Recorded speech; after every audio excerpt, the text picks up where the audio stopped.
सजाकर लाई हुई डाली को जिस समय माली ने रखा, ध्यान रहे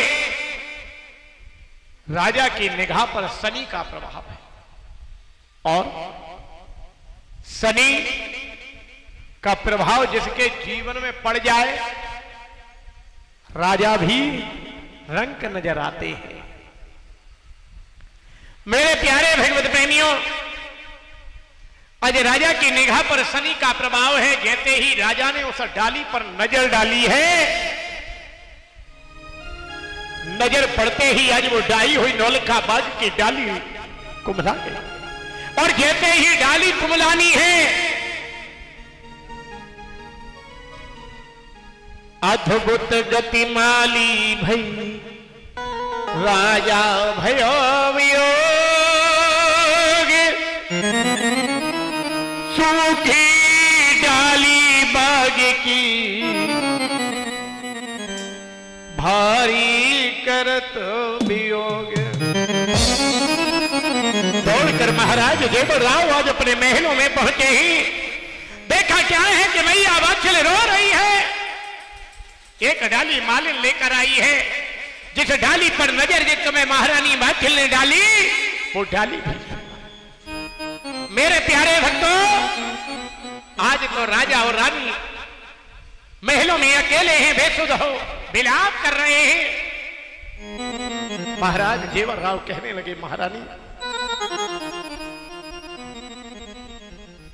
जीवन में जब संकट आए तो धैर्य से काम करना चाहिए, कोई बात नहीं है। आज महाराज देवराव ने अहंकार नाम के मंत्री को आदेश दिया, बोले मंत्रीवर, हाँ जी, तुम नगरी में चले जाओ और जाने के बाद में नगर में हमारे ब्राह्मण देव गुरु को ले आओ। चूड़ामण ब्राह्मण को बुलवाया। ब्राह्मण देव ने जैसे ही पत्रा को देखा, हाथ जोड़कर कहने लगे, राजन एक निवेदन। क्या? सब काम करना लेकिन नौलख बाग में मत जाना। क्या?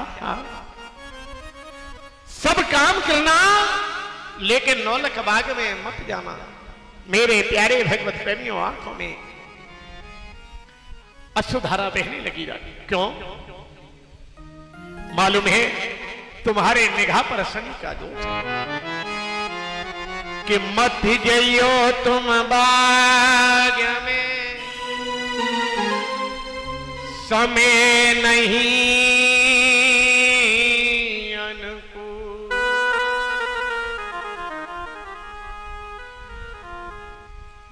बाग में जाय नौलखा, नौलख बाग में मत चले जाना, तेरा बाग सूख जाएगा। मेरे प्यारे, आज महाराज देवराव से नाना भांति से मना करने लगे हैं ब्राह्मण देव, लेकिन एक भी बात आज नहीं मानी है, क्योंकि राजा है। हट ठानी मानी नहीं, राजा एक बात, महारानी को संग ले नौलख भाग में जा। नौलख भाग में जाने की तत्पर तैयारी। मेरे प्यारे भक्तों,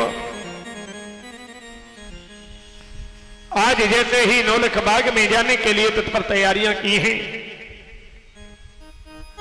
क्या किया है?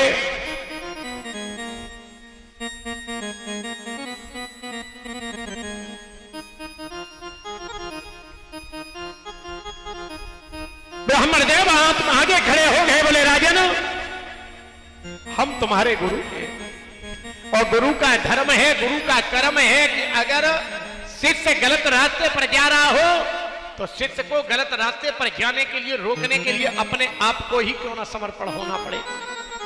लेकिन शिष्य को यथासंभव अपराध और गलत रास्ते पर जाने के लिए रोकने का नैतिक धर्म और कर्तव्य गुरु का होता है। ब्राह्मण देव सामने खड़े हो गए, राजन, तुम्हारी निगाह पर शनि का दोष है, इसलिए मत जाना, लेकिन बाल हट, राजहट और त्रिया हट, राजा ने हट पकड़ रखी है। ब्राह्मण देव कहने लगे अगर जाना चाहते हो तो चले जाओ, लेकिन एक निवेदन है। क्या? अपनी आंखों पर पट्टी को बांध लो, तुम भाग्य को देखना मत, क्योंकि तुम्हारी निगाह पर शनि का दोष है। राजा ने आज गुरु की बात को मान लिया। नौलखबाग में जाने की तैयारी है। आज महारानी राज्य साथ में है। बड़े ही प्रेम से राजा नौलखबाग के लिए जा रहे हैं।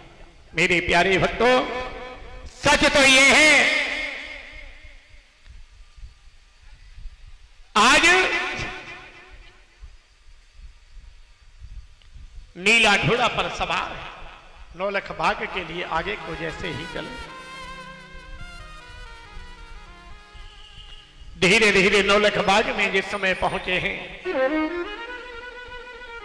विधि विधान से महाराज जेवर राव ने पूजन किया है।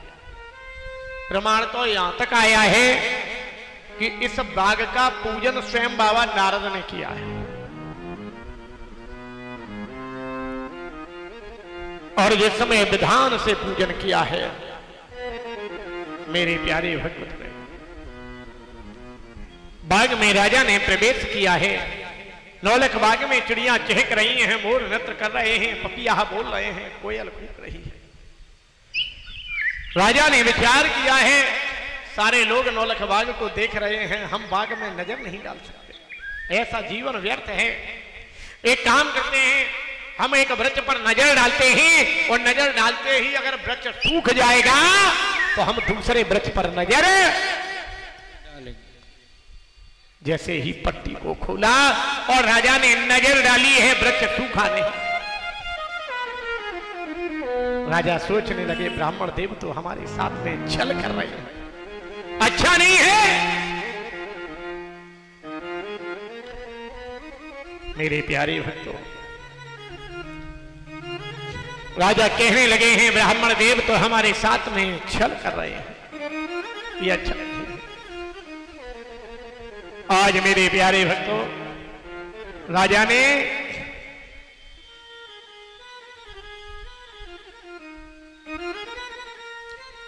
जैसे ही नजर पहले वृक्ष पर डाली है, वृक्ष सूखा नहीं, और जैसे ही पहले वृक्ष पर नजर डालकर नजर हटाई, दूसरे वृक्ष पर नजर डाली है, वृक्ष हरा है।